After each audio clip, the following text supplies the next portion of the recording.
교수님이 성신대학교하고 고신대학교는 형제대학이다 하는 그런 얘기를 했는데 형제대학이 맞습니다. 잘 아시는지 모르겠는데 해방 이후에 평양 장로교 신학교가 1938년에 폐교되고 난 이후에 전통성 있는 신학교가 쭉 유지되지 못했죠. 그리고 해방 직후에 1946년 9월 20일 부산에서 신사삼대 반대 운동을 했던 한상동 목사님을 중심으로 고려신학교가 먼저 설립이 됐는데 그 고려라고 하는 말이 코리아입니다. 그러니까 한국 장로교 신학대학교, 평양 장로교 신학교의 복교라 그렇게 볼 수 있습니다. 그래서 그 복교의 의미를 담아서 첫 번째 교장으로 박영명 박사, 평양 장로교 신학교의 한국인 교수였던 박영명 박사가 만주에 있었기 때문에 그분을 일대 교장으로 해서 모셨고 그분이 올 때까지 잠시 동안 역시 평양 장로교 신학교의 강사를 역임했던 박윤선 박사님이 고려신학교에서 교장을 했습니다. 그래서 박영명 박사님이 1년 부산에서 가르치다가 그래도 대한민국의 중심이 서울인데 서울로 가야 된다. 그래서 박영명 목사님이 서울로 올라오게 됐고, 그 다음 이제 박윤순 박사님이 1950년대 내내 교장을 하시다가 1960년에 고려신학교를 떠나셔서 역시 또 총심으로 오시게 됐습니다. 그 이후에 1960년대, 1970년대 박윤선 박사님이 이제 총신대학에 아주 박영명 박사님과 더불어서 대표적인 신학자로 그렇게 쭉 활동을 하셨겠죠. 그 신학과를 중심으로 한 역사고요.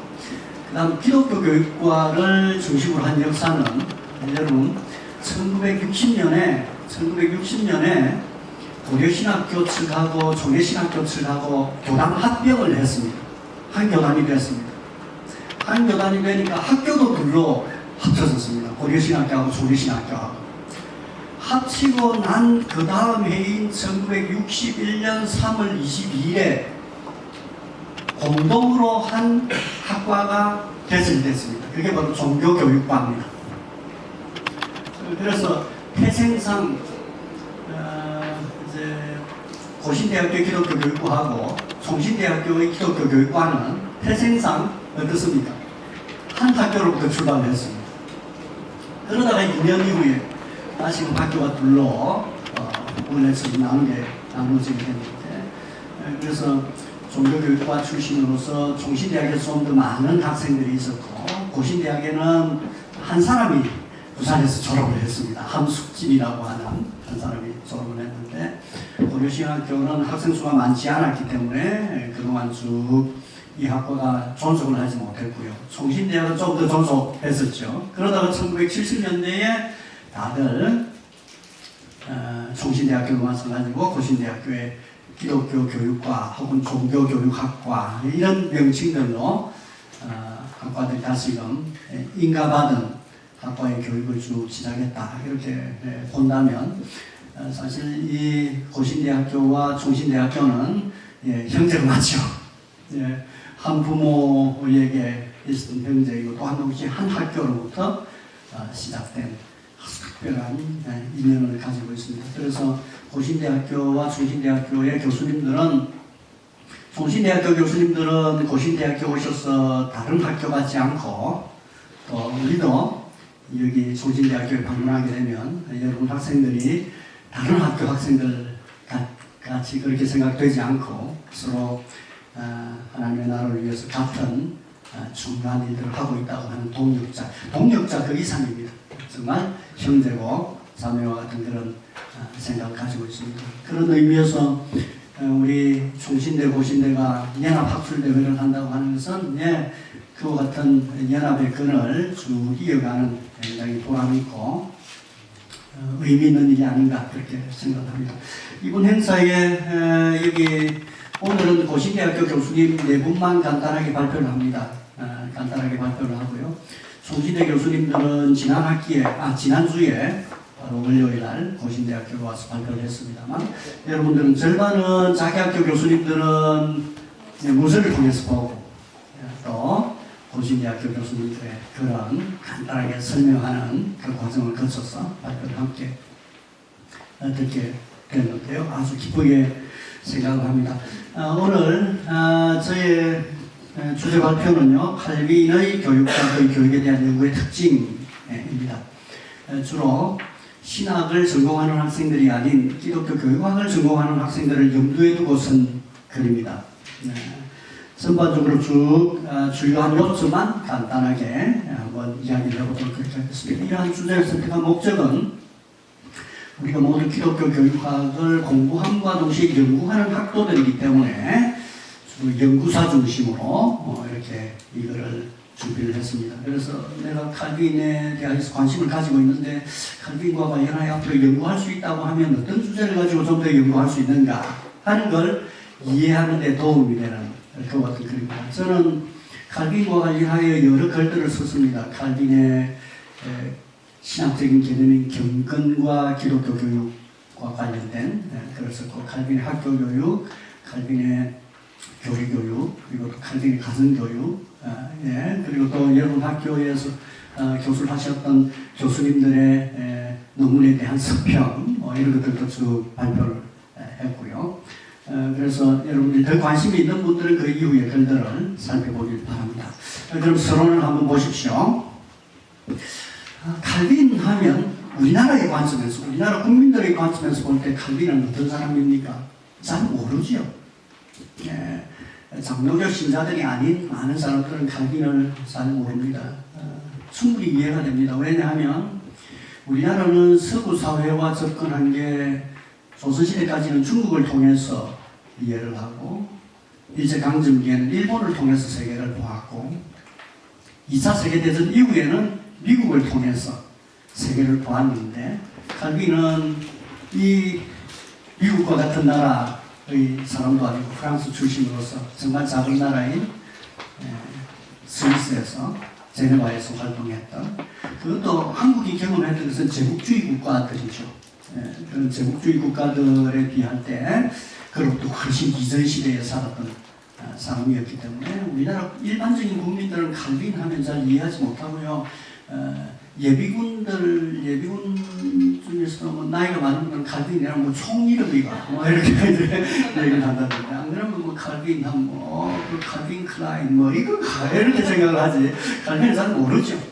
그게 일반적인 현실입니다. 조금 안다고 하면 이제 교육을 받아서 알고 있는데 서양사, 역사 공부를 통해서 칼빈을 이해하는 정도입니다. 그래서 중세기 이후에 종교개혁 시대 때 있었던 종교문화, 그래서 고등학교 역사책도 쭉 보니까 많이 다루어지지 않았고요. 아주 짤막하게 다루어져 있는데 종교문화와 관련해서 칼빈이 간단하게 나오는데, 그것도 루터의 그늘 아래 있어서 루터는 상세하게 다룸에 비하여 칼빈은 간단하게 그렇게 다루고만 그러한 역사를 알고 있을 뿐이니까, 일반적으로 이제 고등학교에서 역사를 좋아하거나 대학에서 특별히 칼빈에게 관심을 가진 공부를 하지 않은 사람들은 칼빈을 상세하게 잘 알기가 어렵습니다. 근데 아주 역설적으로 한국 교회, 기독교계는 아주 다릅니다. 기독교계는 칼빈을 거의, 여러분 학교도 어떻습니까? 칼빈을 거의 서양사에서 가장 유명한 사람으로 이제 생각을 합니다. 한국 교회 주류가 장로교회가 되고, 그 장로교회의 신학적인 기초가 칼빈의 신앙으로부터 출발하다 보니까, 칼빈은 모든 기독교 신앙 문제에 있어서나 생활의 문제에 있어서 거의 규범과도 같은 그런 중요한 신학자로 일반적으로 받아들여지고 있습니다. 그러나 그것도 우리들끼리이지, 우리 한국 기독교계에서 또 다른 한 부분을 차지하는 감리교, 침례교, 성결교, 이런 쪽에서는 신학적인 알미니안 전통을 이어받고 있는 그와 같은 쪽에서는 역시 칼빈을 어떻게 봅니까? 또 부정적으로 보죠.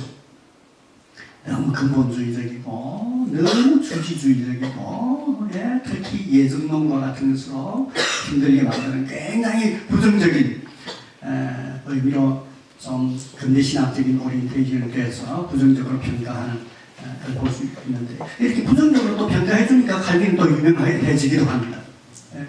최근에 한 100여 년 이렇게 왔다 갔다 해서는 사실 올해가 종교개혁 500주년을 맞이하는데 100여 년 전 이렇게 생각을 할 때 칼빈이 의미 있는 게 또 두 가지의 일반적인 신학적 흐름 때문이었죠.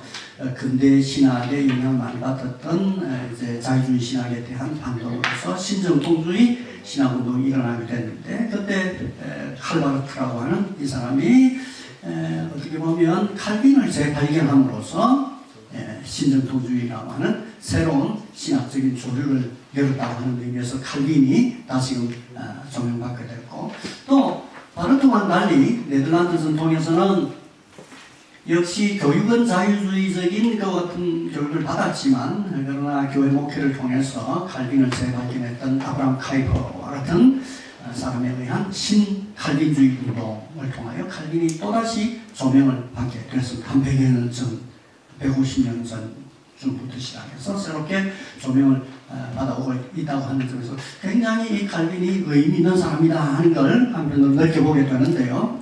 그렇다고 하면 이렇게 기독교계 안에 특히 장로교계 안에 유명한 이 칼빈이 교육과 관련하여서는 어떤 영향을 주었는가 하는 호기심이 당연히 기독교 교육을 공부하는 사람들에게는 생길 수밖에 없는 거죠.